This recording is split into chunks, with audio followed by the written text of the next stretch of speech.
Kim, hey, congratulations for us kids. Thank you. So tell us what originated the idea for your documentary. What sparked you to make this documentary for us kids? Sure. I had made a film called Newtown that released in 2016, where I had spent three plus years, 3 years in the community of Newtown, where Sandy Hook, where that horrible tragedy had taken place. And that I ended up in happenstantially, but spent 3 years kind of looking at what happens in terms of collective grief in a community where such a devastating act of gun violence occurred, and thought I was sort of done with that. And as fate would have it, I was pursuing a different documentary project in Florida in 2018 when the Parkland shooting happened. And I think I had come out of Newtown with this one lingering question that didn't really get answered in that documentary about what is the toll on a nation of traumatized youth, the youth that had survived, and the post-traumatic stress disorders and all of this sort of, and I thought a lot about across the country, communities everywhere, cities where kids are traumatized from gun violence, and what is the toll of that. Now, what's interesting now is in the years since the film, we started rolling out with the film at Sundance, with COVID, I think, and Black Lives Matter, it feels even more relevant to me now because we have a nation that is more in touch with trauma in different levels. And so anyhow, I think the film, the foundation of the film is really trauma and a nation of traumatized kids.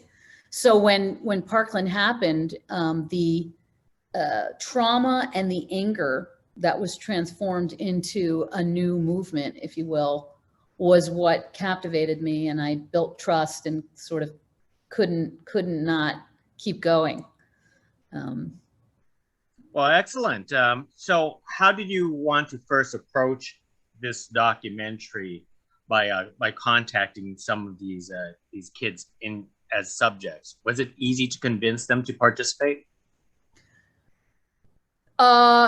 It started with a lot of the core or the spine of it was Sam Fuentes, who was shot in her classroom. And I spent time in the town first with a lot of the kids that were in the epicenter, and then some of the kids that were becoming better known for activism, Emma Gonzalez and David Hogg and Cameron Kasky.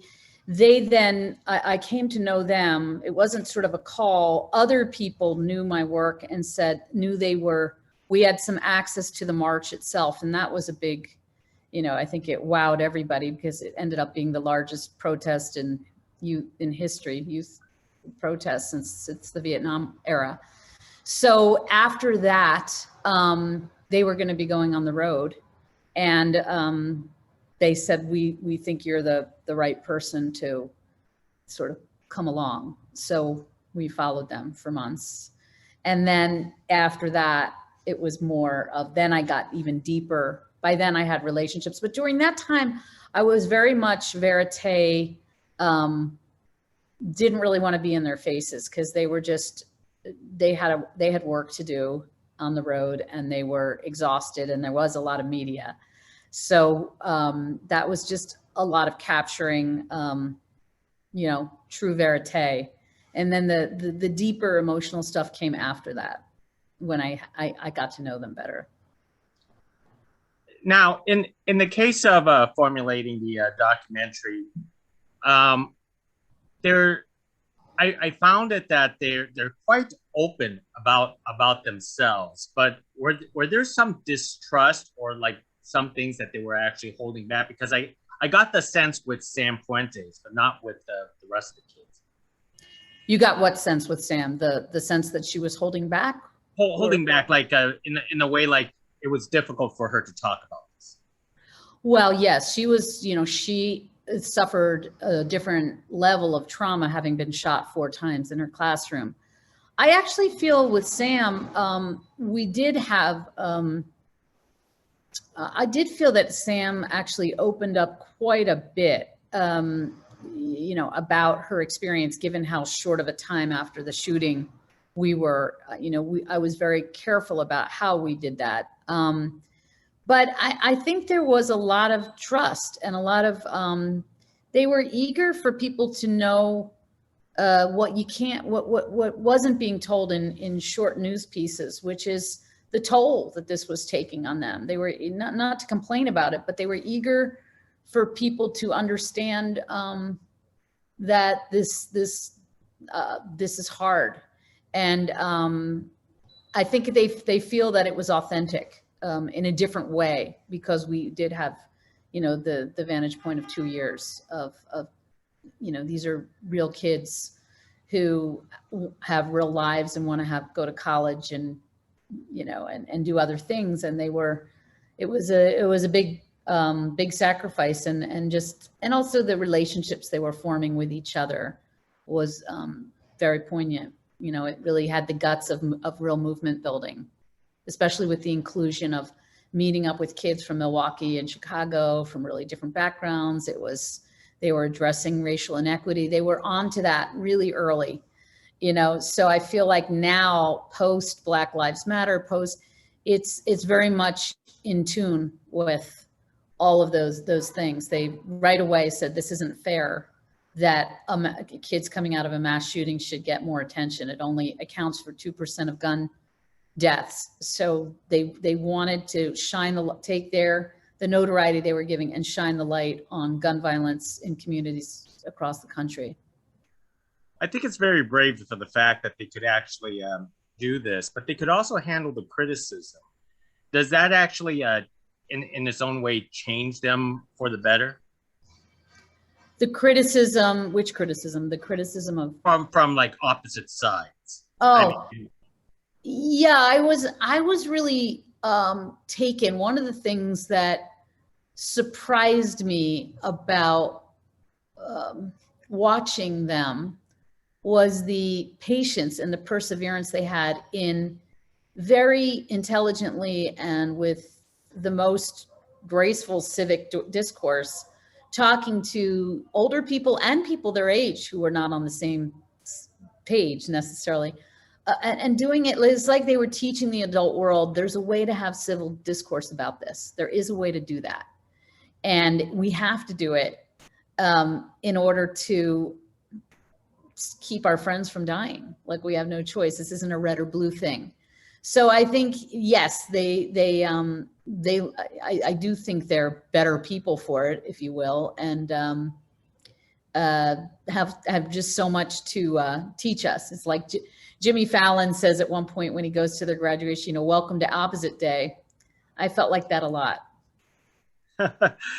Now they, for themselves, as I was watching the documentary, it didn't feel like kids. It feels like mature adults, you know, presenting all of this. They weren't coached at all. This is just like overnight. They just grew up like 10 to 15 years, almost instantaneously. Look, I think there are special kids. I think there are tons of special kids in Gen Z all over the country. I think that this generation is underestimated in some ways, because in some ways they've been accused of having these helicopter parents and that they're coddled. At the very same time, I think they were a certain contingent of this generation were just ready to explode, and had the tools and the education and the deep thinking and the trauma behind it and the anger to put all that together. But I can tell you, there wasn't one person that wrote one word of their speeches other than them on the buses. I mean, it was, I mean, no one would dare to do that. They were, you know, that scene in Texas where it's like, you know, you can call us puppets, you know, the guys in Texas saying, you know, like people thinking someone put them up to it. They're sort of pawns. You couldn't get them to do what they didn't want. I mean, they definitely have their own will of their own. And Not the case. I'm here to tell you. Let me circle back to Sam Fuentes again, because she's a very fascinating subject, unlike the others who's much more in the spotlight. But for one of the things that I love the fact is that you showed her about her, how she has a problem with public speaking, and she tends to become ill right right before, but managed to persevere. Does she do the same thing when she gets interviewed by you, or is that just out in en masse? That was a function of post-traumatic stress disorder. That's what that was. That's how serious. I mean, she has shrapnel in her body and in her stomach. I mean, there were very real physiological and mental the repercussions of stress of being shot. So that's what that was. No, in terms of, public speaking is a very different thing than the process of what she and I did together. It was very collaborative. It was always talking. It was a lot of time off camera, a lot of meals. It was I think Sam, I don't want to speak for Sam, but she would say this is as much her film. This is her voice. So she felt it was cathartic and therapeutic to be able to own her own story. So it didn't provoke, I would constantly ask her, let's make sure we're not doing anything to set you back in terms of your work you need to do around moving through trauma. But she will say that this was a healthy thing for her. And when I also had a rule, I have a rule in general in my documentaries, I don't ask twice. If someone says no, if should we do this? And usually I don't even ask, it's usually them leading me. I will never say, are you sure? Don't you think? So that's how it went. And it takes a lot of time to do that and a lot of building trust that, I'm not going to goad you into something. We're not going to go anywhere you don't want to go. Excellent. Well, let me wrap it up with one last question for you, because once Us Kids audiences get to view Us Kids documentary all around the world, what is the one most important take that you hope audiences will walk away with after viewing your documentary? Courage. That to learn like I did, that just the courage to do something about a problem that is really shameful compared to the rest of the world. And I guess that's the real takeaway. I'm hoping a lot of young people will see it. A lot have responded well to it. And to get involved in any way they can. I mean, that's the issue-based things, but I don't really like to think of my films as issue-based. They're more emotional and looking to derive empathy for people to really take a moment and think about what it is to live at that age in these times, and to feel empathy for that anxiety and to stand alongside of them in trying to correct, as Sam says on stage, correct her line is coming to me, the moral fundamental problems of their generation. Absolutely. Well, we certainly do need more kids like them today. So, Kim, hey, thank you for speaking to us about Us Kids documentary, and I can't wait to speak with you again. Thanks so much, Guy. Thank you. Bye now. Bye.